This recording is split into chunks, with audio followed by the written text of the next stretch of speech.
for the second time in a number of years at WrestleMania. I think the one who can afford to lose this match is John Cena. And to me, it seems like it's pointing in the direction of John Cena to win because, of course, The Rock has built the majority of the momentum, took the majority of the momentum away from John Cena, and it seems like The Rock has gotten the better of John Cena on a number of different occasions, more so than what John Cena has gotten the better of The Rock.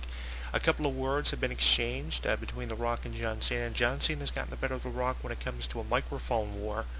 Well, we'll just have to wait and see what happens when they actually wrestle inside of a ring. I think The Rock is the better pure wrestler out of the two, and definitely has a couple of years of experience on John Cena. I did some mathematical work prior to recording this video commentary for YouTube and Twitter and Facebook, and I came up with a numerical equation that there is over 26 years of experience between The Rock and John Cena. So it's not like John Cena isn't bringing years of experience to the match. He's bringing a couple of years.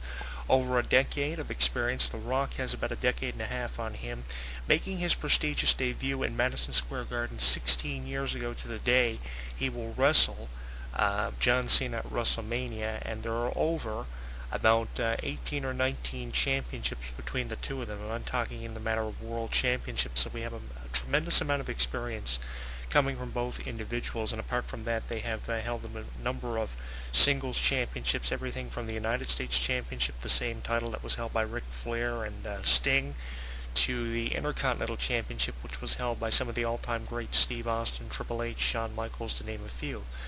So the resumes of both individuals are incredible. They've had a couple of movie roles. John Cena in The Marine, Legendary, The Reunion here recently. The Rock going to be in G.I. Joe this summer.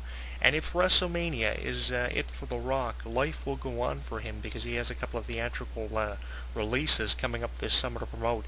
Definitely The Rock is going to be leaving after WrestleMania, but the fact that championship isn't on the line in this match is indicating to me that The Rock might have a chance of winning. I mean, they had the birthday celebration for The Rock just last year.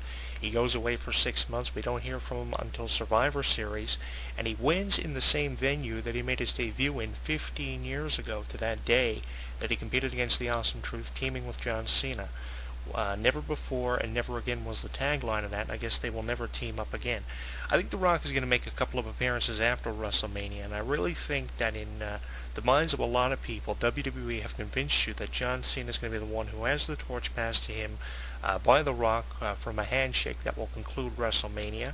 John Cena will go down in history as being the son of a bitch who defeated The Rock. He allows, that's what the headline's going to read on WWE.com the next day after WrestleMania. I think that we're not going to see that. I think The Rock is going to be the one who wins this match because The Rock has got a more impressive resume. He's done everything and doesn't deserve to lose to someone who looks like he had his ring attire designed by the Crayola Company or Kool-Aid or something. So I really think that The Rock is the one you have to favor in this match, and I've written about it for In This Corner with Jonathan Clarke a number of times. I'm definitely favoring The Rock, and I've definitely backed up my claim a lot here. I've written several columns with The Rock and John Cena you can find throughout the internet and on our official website. I've recorded several video blogs for both YouTube, Twitter, and Facebook leading up in anticipation of this match. We are going to be doing a recap of WrestleMania 28, so listen for that on Facebook, YouTube, and Twitter, streaming off all three social networks. We're going to be streaming it from our official website. We're also going to be throwing up a couple of polls, and we're also going to be writing recaps for WrestleMania, so look for all that. And I hope I'm going to be writing about how The Rock defeated John Cena. The documentary, Once in a Lifetime, was about an hour in length. I was expecting it and anticipating it to be about an hour and a half by the time they played all the footage and did all the interviews and got all the opinions. But it was kind of unique seeing this done. I can't remember a documentary being put together for anything like this before. They never did it for The Rock versus Goldberg. They didn't do it for Austin versus Rock. This is the first match in a long time they've done something like this for. Usually they have a WrestleMania special previewing all the matches, and I'm not taking anything away from talking about The Rock and John Cena the majority of the time here on the show, or from my written column, because we have some impressive matches happening apart from The Rock and Cena at WrestleMania. The once-in-a-lifetime tagline makes this match more interesting, with no special stipulations, no titles on the line.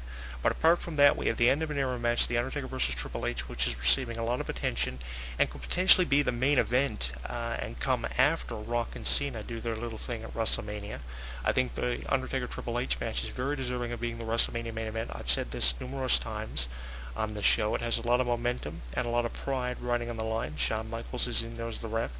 We have the best in the world against the best in the world, Jericho and Punk. Daniel Bryan versus Sheamus for the first time ever for a world title at WrestleMania. Kane versus Randy Orton. Maria Menounos teaming with Kelly Kelly to take on Beth Phoenix and Eve. Going to be really interesting to see how that one plays out. A lot of great matches at WrestleMania this year. Was anticipating the return of the Money in the Bank ladder match to the WrestleMania stage. We aren't getting that. We'll get that in July with the 2012 MITB pay-per-view. So we have a lot of great matches happening at WrestleMania, and I don't think John Cena versus The Rock deserves all the attention. But it seems like with all the documentaries, all the attention this match has gotten, we've definitely gotten from fans wanting to see this match, from fans wanting to see it, to fans wishing it was over, and I am one of them.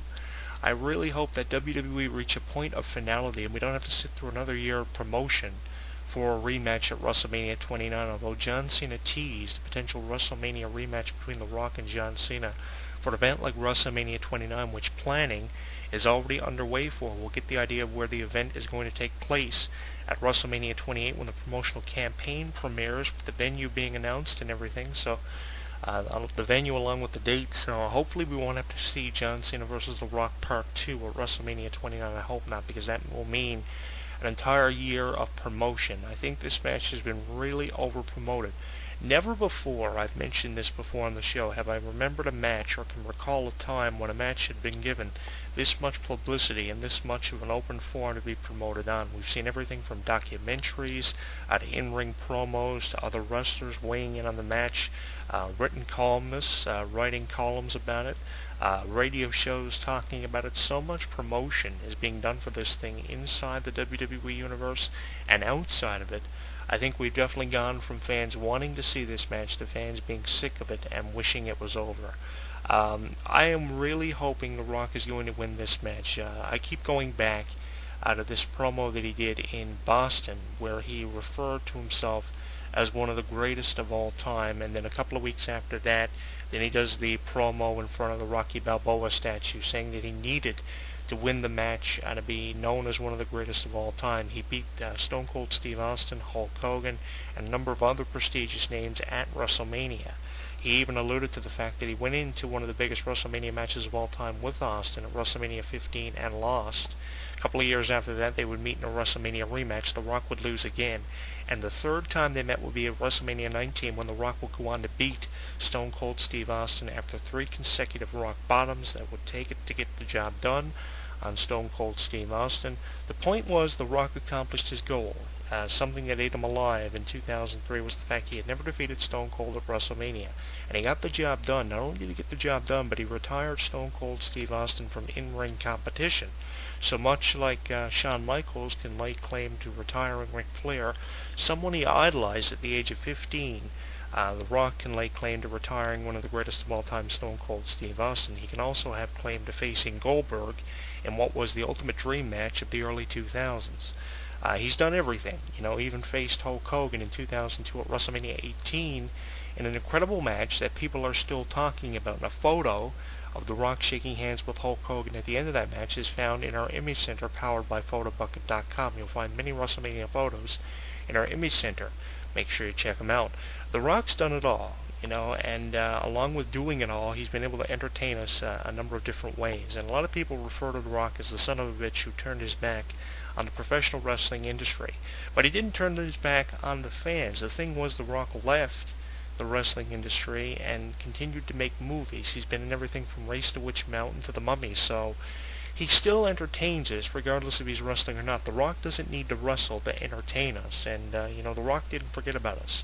He said a couple of years ago on his Facebook page, dropping a hint that he planned never to wrestle again, a great way of kayfabing the fact that he was coming back to promote his Twitter account in Fast 5, which had a tremendous following the promotion done by The Rock and the other cast members. The Rock did the majority of the promotion via his Facebook and WWE TV. He also surpassed over 2 million followers on Twitter. He's one of the most followed celebrities in the world because WWE put his Twitter account over the top. So The Rock accomplished his goal. So I really don't think The Rock needs to be there after WrestleMania. I just think he's going to be there. He's just going to occasionally come in and say, I beat John Cena at WrestleMania. I am the greatest of all time, until eventually someone else challenges him to a WrestleMania match, probably Batista, who will probably return within the next 4 years. I don't know if WWE are going to be able to top this match. A lot of dream matches have been hinted after John Cena versus The Rock finishes up. Bret Hart versus The Rock is one. Sting versus The Undertaker is one that I think we're never going to see.